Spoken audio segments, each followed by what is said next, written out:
আসসালামু আলাইকুম রহমতুল্লাহ। চলুন আলোচনা করি। হয়তোবা আমার আলোচনা পুরোটা ভুল, নতুবা পুরোটা ঠিক, দুটোর একটা হতেই পারে। কিন্তু আমার মনের যে ইচ্ছা, আমি যেটা উপলব্ধি করি, অনুভব করি, চলুন আজকে সেটা নিয়ে আলোচনা করি এবং কিছু যুক্তি দেওয়ার চেষ্টা করি। হয়তোবা আমি যুক্তিতে খুব বেশি স্ট্রং নয়, শক্তিশালী নয়, কিন্তু আমার দুর্বল যুক্তি এবং আমি বাস্তবিক প্রেক্ষাপটে এগুলোই দেখি, আর এগুলোই দেখাটা স্বাভাবিক, অস্বাভাবিক কোনো কিছু নয়।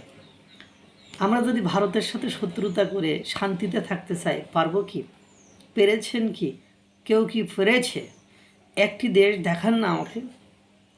একটি দেশ যদি দেখাতে পারেন তো আমার ভালো লাগবে যে হ্যাঁ, অমুক দেশ ভারতের প্রতিবেশী, সে ভারতের সাথে পায়ে পা বাঁধিয়ে তার সাথে শত্রুতা করে সুখে আছে, শান্তিতে আছে, ভালো আছে, অর্থনৈতিকভাবে সচ্ছল আছে। একটি দেশ আমাকে কি দেখাতে পারবেন? সেটা হোক মুসলিম, হোক বৌদ্ধ, হোক খ্রিস্টান, হোক শিখ, দেখাতে পারবেন কি? হয়তোবা আপাত দৃষ্টিতে আবেগের কারণে মনে হয়েছে যে ভারত আমাদের উপর মনে করেন বসগিরি দেখায়নি, দেখাতে পারছে না, এজন্য আমরা ভালো আছি। কিন্তু দিন শেষে যে আপনি পাকিস্তানের মতো অশান্তিতে থাকার জন্য প্রস্তুত আছেন তো? আজ পাকিস্তানের অবস্থা কি দেখেছেন? সেটা পাকিস্তানের মানুষ কিভাবে দুর্ভিক্ষের দিকে গুটি গুটি পায়ে চলে এসেছে এবং পাকিস্তানের মানুষ দিন শেষে এক কাপ চা কিনে খাবে সেই সক্ষমতা কিভাবে হারিয়ে ফেলছে সেটা দেখেছেন কি? দেখেছেন কি যে পাকিস্তানের বিদ্রোহীরা পাকিস্তানে প্রতিনিয়ত কিভাবে আপনার হত্যাকাণ্ড চালায়? দেখেছেন কি পাকিস্তানের বিদ্রোহীদের দমন করতে পাকিস্তান সরকারকে কি পরিমাণ আপনার অর্থ ব্যয় করতে হয়? পাকিস্তানের বিদ্রোহীদের কাছে কিভাবে পাকিস্তান ধরাশায়ী হয়?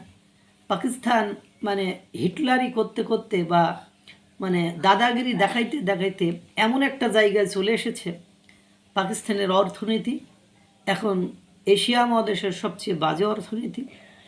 পাকিস্তানের মুদ্রাস্ফীতি এশিয়ার ভেতরে এখন সবচেয়ে বাজে মুদ্রাস্ফীতি। পাকিস্তানের জনগণ এশিয়ার মধ্যে এখন সবচেয়ে বিপদগ্রস্ত জনগণ। এই পাকিস্তান এখন নিজেদেরকে রক্ষা করতে একসময় ধর্মীয় বিধান, ধর্মের উপর ভিত্তি করে যেগুলো কাজ করেছে, এখন সবগুলো বিসর্জন দিয়ে সবচেয়ে ইসলাম ধর্মের সবচেয়ে বড় শত্রু মনে করেন মার্কিন যুক্তরাষ্ট্রের ডোনাল্ড ট্রাম্প বা মার্কিন যুক্তরাষ্ট্র, সেই মার্কিন যুক্তরাষ্ট্রের সাথে বন্ধুত্ব করে আপনার ইসরায়েলে সৈন্য পাঠাচ্ছে। ইসরায়েলের সৈন্য কী জন্য পাঠাবে? কারণ তার দেশের যদি অর্থনীতি বাঁচাতে হয়, অর্থনীতি বাঁচাতে মরা অর্থনীতিকে যদি জীবিত করতে হয়, তাহলে এরাম আকাম কুকাম কিছু করা লাগবে। পাকিস্তান মুসলিম দেশ, সে ভারতের সাথে শত্রুতা করার কারণে তার প্রতিবেশী যে রাষ্ট্রগুলো আছে কারোর সাথে কি তার বন্ধুত্ব রয়েছে? নেই তো। এই যে আফগানিস্তানের সাথে কি বন্ধুত্ব, কি সৌহার্দ্যপূর্ণ সম্পর্ক পাকিস্তানে ছিল গণঅভ্যুত্থানের পরে বা আফগানিস্তানের তালেবান শাসন ক্ষমতা গ্রহণের পরে, ঠিক এখন যেরকমটা দেখছেন বাংলাদেশের ক্ষেত্রে ওই অবিকল ওরকমই তো ছিল। যে বাংলাদেশের পাকিস্তানদের আনাগোনা, বাংলাদেশে পাকিস্তানদের চলাফেরা, ওয়ান অ্যারাইভাল ভিসা, পাকিস্তানের দুধ ভাত সম্পর্ক, পাকিস্তানের যুক্তি দেওয়া, পাকিস্তানকে বড় ভাই মনে করা, এরকমই তো ছিল। তালেবানদের সাথে এই ধরনের সম্পর্ক ছিল কি ছিল না? ছিল তো, এটা মেনে নিতে হবে। আফগানিস্তানের সাথে পাকিস্তানের এই ধরনের সম্পর্ক ছিল। দিন শেষে যখন আফগানিস্তানে দুর্ভিক্ষ হলো, দিন শেষে আফগানিস্তানের মানুষ যখন না খেয়ে মরা শুরু করলো, দিন শেষে আফগানিস্তানের মানুষ যখন অর্থনৈতিকভাবে ভেঙে পড়ল, তখন আফগানিস্তান কি করলো? ঠিক সেটাই করলো যেটার কারণেই তালেবানকে সকলে সমর্থন করে, যেটার কারণেই তালেবানকে অন্ততপক্ষে বাংলাদেশের মানুষরা ভালোবাসে, যে শরিয়া আইন মোতাবেক তারা হিন্দুদের সাথে শত্রুতা, তারা হিন্দুদেরকে দূরে ঠেলে দেওয়া, এই কাজগুলোই করবে, এই ভেবেই তো তারা তালেবানকে ভালোবাসে। দ্বিতীয় আমি কোনো কারণ দেখি না, কারণ সেখানে দ্বিতীয় কোনো গুরুত্বপূর্ণ কারণ নেই। কিন্তু দিন শেষে যে 4 বছর পার না হতেই, 5 বছর পার না হতেই তালেবানরা কার সাথে সম্পর্ক করেছে, সেই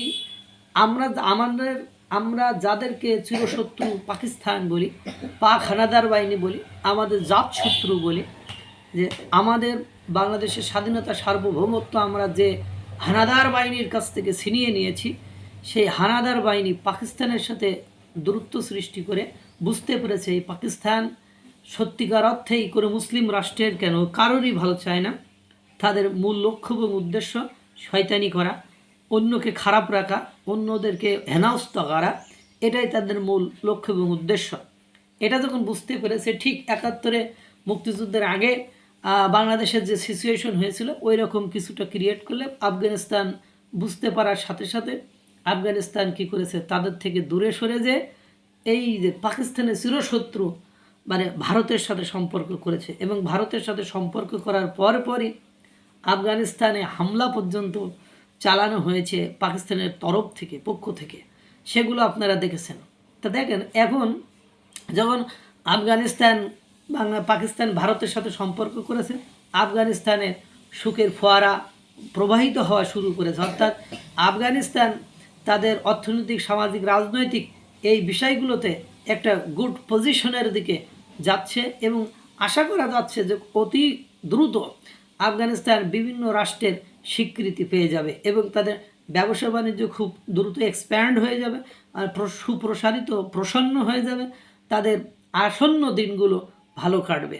এইগুলো অনেকটা উপলব্ধি করে। এবং দেখেন, ভারতের সাথে সম্পর্ক করার পরও তুরস্ক, ইরান, সৌদি, কাতার এরা কিন্তু আফগানিস্তানের কোনো মানে প্রতিক্রিয়া জানায়নি, বা তাদেরকে সেভাবে কনভিন্স করার চেষ্টা করেন যে তোমরা ভারতের সাথে রিলেশন করো না। রাদার মানে তারা দেখবেন দিনকে দিন এই রাষ্ট্রগুলো, এই মুসলিম রাষ্ট্রগুলো আরও সম্পর্ক তাদের সাথে ভালো করবে। আসেন এবার মালদ্বীপের কথা। মালদ্বীপ কী করলো, যে ভারতকে আমরা এখন বাংলাদেশরা যেরকম ভাবছি যে আমাদের উপর তারা আগ্রাসন চালায়, দাদাগিরি করে, ঠিক সেম স্টাইলে, সেম কোয়ালিটিতে ভারতের মইজু সরকার ভেবেছিল, সেও মুসলিম ব্যক্তি, মুসলমান, নিজেকে খুব মানে মুসলমান ভেবেছিল। কিন্তু দিন শেষে যে এই মইজু মানে দেখলো যে যার সাথে ভারতকে অবহেলা করে, ভারতের সাথে বন্ধুত্ব ছিন্ন করে, যার সাথে বন্ধুত্ব করেছে চীন, সে শুধু স্বার্থ ছাড়া আর কিছুই বোঝে না। তো কি দিন শেষে যে সেই চীনের সাথে সম্পর্ক মইজু ইচ্ছাকৃতভাবে ছিন্ন করে আবার আসলো কার কাছে, ভারতের কাছে। এখন মালদ্বীপ মানে খুব ভালো আছে, মালদ্বীপের অর্থনৈতিক অগ্রগতি আস্তে আস্তে উন্নতির দিকে যাচ্ছে ভারতের সাহায্য এবং সহযোগিতায়। আচ্ছা, নেপালের যে সরকার ছিল তিনি আবার একটু দাম বাড়াতে, যে ওই যে চীনের পিরিত সাথে পিরিত করার জন্য সে ভারতের সাথে শত্রুতা করলো, উল্টোপাল্টা বর্ণনা বা বিবৃতি দেওয়া শুরু করলাম। ভারত কিছু বললো না, সুন্দর করে তার আইক্যওয়ালা বাস দিয়ে তাকে ক্ষমতাচ্যুত করলো, সে সুন্দর করে মিডিয়াতে এসে স্বীকারও করলো। বর্তমান সময়ে এসে ভারতের মনোনীত, বা বলা যেতে পারে এটা প্রত্যক্ষ না হলেও পরোক্ষভাবে গেস করা যায়, যিনি বসেছেন সুশীলা কার্কি, তিনি ক্ষমতায় বসেছেন। ক্ষমতায় বসার পরই নির্বাচনের তারিখ ঘোষণা করেছেন, মানে নির্বাচনের জন্য যেটুকু সংস্কার দরকার সেটুকু সংস্কার করবেন, করার পরে নির্বাচন দিয়ে দেবেন। সে দেশে গণঅভ্যুত্থানের পরে যখনই তারা ভারতের পরামর্শ চলছে, তাদের সকল অশান্তি অনেকটা দূরে চলে গিয়েছে, দূরীভূত হয়েছে। শ্রীলঙ্কার কথা ভাবেন, যে ভারতের যারা প্রতিবেশী তাদের তারা ভারতের সাথে শত্রুতা করে ভালো আছে একটা দেশকে আপনি দেখাতে পারবেন? আই থিঙ্ক আপনারা এটা সক্ষম হবেন না। আমার এটা একদম ব্যক্তিগত ধারণা। সেই জন্য যে শান্তির জন্য আপনি ছুটাছুটি করেছেন, প্রতিবেশীর সাথে শত্রুতা করে আপনি দূরের দেউলিয়াত্ব বরণ করা রাষ্ট্র, দূরের সবচেয়ে ঘৃণ্য মুসলিমরা যাকে সবচেয়ে ঘৃণা করে তার সাথে সম্পর্ক করলেন আপনি শান্তি পাবেন, এটা কেমনে ভাবলেন? আর আরেকটা কথা, প্রতিবেশীর সাথে শত্রুতা করে আজ পর্যন্ত পৃথিবীর ইতিহাসে কোনো রাষ্ট্র, কোনো দেশ শান্তিতে আছে আপনারা দেখাইতে পারবেন কি? আমার তো জানা নেই।